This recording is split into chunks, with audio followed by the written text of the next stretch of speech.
Hi welcome. சேனலை first time பார்க்குறீங்கன்னா subscribe and கூடவே பெல் ஐக்கானையும் கிளிக் பண்ணிக்கோங்க. அப்போ தான் சேனலோட அப்டேட்ஸை நீங்கள் பார்க்கலாம். இன்றைக்கி நம்ம ஒரு ஹெல்த்தியான ஜீரக குழம்பு எப்படி சுவையாக வைக்கலான்ட்டு பார்க்கலாம் வாங்க. அதுக்கு தேவையான பொருட்கள் என்னென்னன்ட்டு பார்க்கலாம். 2 டேபிள் ஸ்பூன் ஜீரகம், 1 டேபிள் ஸ்பூன் துவரம்பருப்பு, 1 டேபிள் ஸ்பூன் கடலைப்பருப்பு, கொஞ்சமாக மல்லி, காரத்துக்கு ஏற்ற மாதிரி காஞ்ச மிளகா,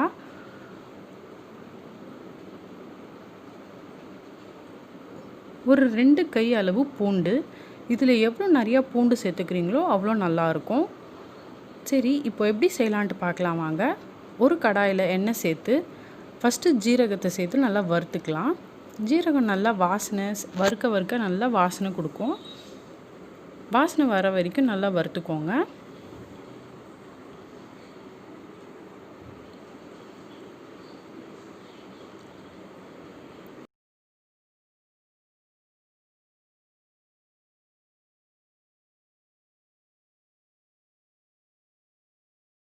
இப்போது அந்த கடாயில் மல்லி, கடலைப்பருப்பு, துவரம்பருப்பு 3யுமே சேர்த்தாச்சு.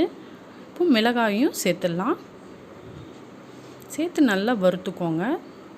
அதே எண்ணெயிலே வறுத்துக்கோங்க, ரொம்ப எண்ணெய் சேர்க்க வேண்டாம்.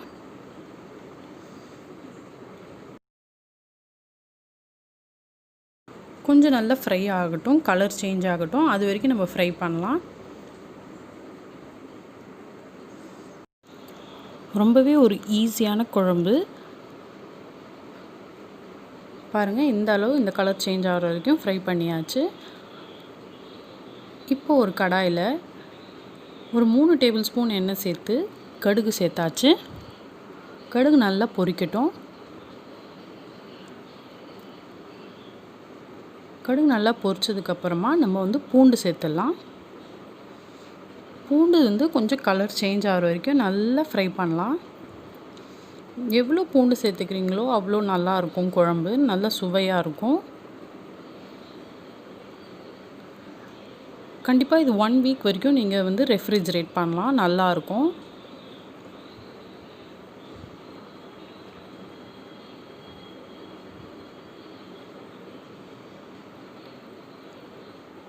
பூண்டை நல்லா ஃப்ரை பண்ணிக்கோங்க. இப்போது புளி தண்ணி சேர்த்துடலாம். கூடவே கொஞ்சோண்டு தண்ணி சேர்த்துக்கோங்க. உங்களுக்கு எந்த அளவு குழம்பு கன்சிஸ்டன்சி வேணுமோ அந்த அளவு சேர்த்துக்கோங்க. இப்போ நான் உப்பு சேர்த்துட்டேன். உப்பு சேர்த்து நல்லா கிளறி விடுங்க. இப்போ நம்ம வறுத்து வச்சதை ஆற வச்சுருக்கோம். இப்போ சூடு ஆறின பிறகு இந்த மாதிரி பவுடர் பண்ணிக்கோங்க. இப்போ இந்த பவுடரை நம்ம இந்த புளி தண்ணி கூட சேர்த்துடலாம்.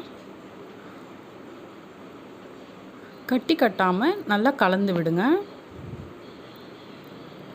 ஒரு யம்மியான ஜீரக குழம்பு ரெடி ஆயாச்சு. நீங்கள் சுட சுட சாதத்துக்கு ஒரு அப்பளம் மட்டும் இருந்தால் போதும், கண்டிப்பாக ஒரு யம்மியான குழம்பு ரெடி ஆயாச்சு. இப்போ இது நல்லா கொதிக்கட்டும். இந்த குழம்புலேருந்து எண்ணெய் பிரிஞ்சு வர வரைக்கும் நம்ம வெயிட் பண்ணலாம். கண்டிப்பாக நீங்களும் உங்கள் வீட்டில் இதை ட்ரை பண்ணி பாருங்கள். ட்ரை பண்ணி பார்த்துட்டு எப்படி இருந்துச்சுன்னு கமெண்ட் பாக்ஸ்லேயும் சொல்லுங்கள். பாருங்கள், இப்போ எப்படி எண்ணெய் பிரிஞ்சு வந்திருக்குன்ட்டு. இந்த ஸ்டேஜில் நம்ம ஸ்டவ் ஆஃப் பண்ணிடலாம். உங்களுக்கு இந்த ரெசிபி பிடிச்சிருந்தா கண்டிப்பாக லைக் பண்ணுங்கள், ஷேர் பண்ணுங்கள். இது வரைக்கும் நம்ம சேனலை சப்ஸ்கிரைப் பண்ணாதவங்க shanushashu சேனலை சப்ஸ்கிரைப் பண்ணிக்கோங்க.